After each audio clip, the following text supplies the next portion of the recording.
Куба готовится к боевым действиям с Соединенными Штатами. Совершенно нешуточная ситуация. Астра публикует, Куба закупила боевые дроны и рассматривает возможность их использования против США.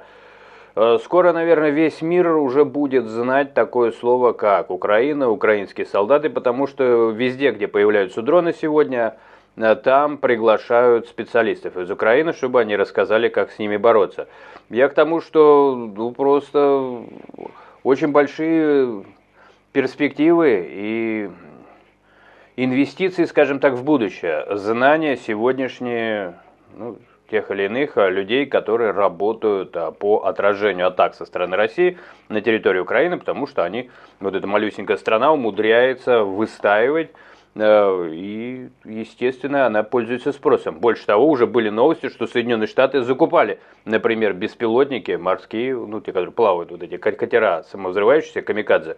Уже тестовые их обкатки проходили, то есть очень активно закупается такая техника, что говорит о том, что Украина раньше обсуждали литий, какие-то полезные ископаемые.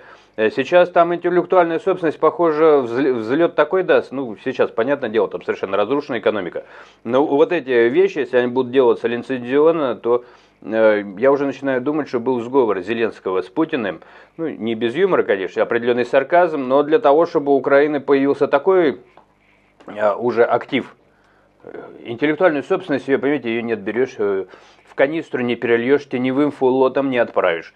Будет все зарегистрировано и такая кибуция в каком-то смысле, иронизируя, но чуть-чуток, конечно, все на каком-то фоне происходит, но тем не менее давайте вернемся к самой новости. По словам американских чиновников, Куба с 23 года закупает у России и Ирана ударные беспилотники различных возможностей. Вот не просто так уже появлялась информация о том, что и Америка закупает, но у тех, кто умеет бороться против этих беспилотников.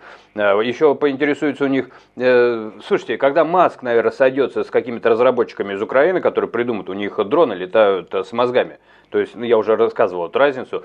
Есть те, которые сканируют, беспилотные автомобили, Маск этим занимается, но много компаний занимаются, у них сканирующие, они сигнал посылают, как летучая мышь, то есть знают, что вокруг, и прокладывают себе маршрут. Но такая методика, она практически беззубая для нестандартных ситуаций. То есть что-то резко появится, может не отреагировать, смотря что и с какой страны.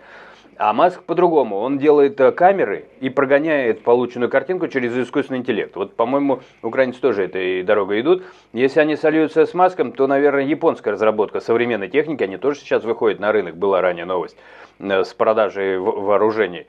Там я вообще страшно представить. Япония одни из самых больших вливаний у них именно военная промышленность в оборонку. Мы с вами входим в какое-то такое будущее, после которого, я не знаю, не придется ли вообще цивилизацию по новой начинать, но в целом, не в целом, вернее, а переходя к конкретным фактам, такие любопытные события происходят, тем не менее, еще раз, Куба берет сейчас у России и Ирана, если все это подтверждается, ударные беспилотники различных возможностей, и размещает их в стратегически важных местах по всему острову. Просто они понимают, надеюсь, что на Кубе, то есть они в Туапсе смотрели, им надо прислать картинки Туапсе, Перми, и так далее, Москвы, Мосфильмовской улицы, для общего развития. За последние месяцы США закупают то, что поможет и самим увидеть, даже если не видели. За последний месяц кубинские власти запросили у России больше дронов и военной техники, добавил источник. Значит, США запросят больше у Украины специалистов, наверное.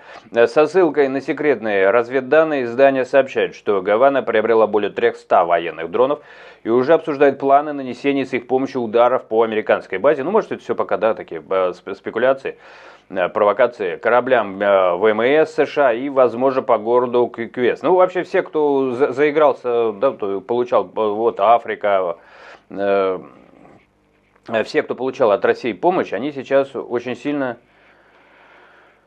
как бы так повежливо сказать, в общем, что-то есть, в преступном мире есть такое выражение «желать удачи». То есть, фарта, так говорят. Дело в том, что это очень важная составляющая. Если тебе не везет, если ты какой-то такой бедулька, у русских есть такое слово «бедулька». Я слышал даже истории, я криминалом занимаюсь, когда бедулик, Даже человек, который не совершал каких-то своих там, криминальных делах, каких-то плохих дел, их могли ликвидировать, потому что он несет неудачу. Вот такое бывало. Ну, сейчас мы не об этом, но я на всякий случай, что все равно в этом мире ведь все где-то что-то на что-то похоже. Представитель Центрального разведывательного управления США сообщили СМИ, что директор ЦРУ Джон Рэдклифф во время своей поездки на Кубу 14 мая прямо предупредил местных чиновников о недопустимости участия в военных действиях. А то на Мосфильмовскую поедут жить, там хороший дом есть. Он также призвал их отказаться от тоталитарного режима, чтобы снять санкции. К Хаминеи тоже, вот пора уже, кстати говоря, делать, наверное, какие-то экскурсии. Кто найдет тапок, Хаминей, тому пирожок с полки. Такие новости, друзья мои, берегите себя, осторожней, будьте здоровы, процветания вам, вашим близким.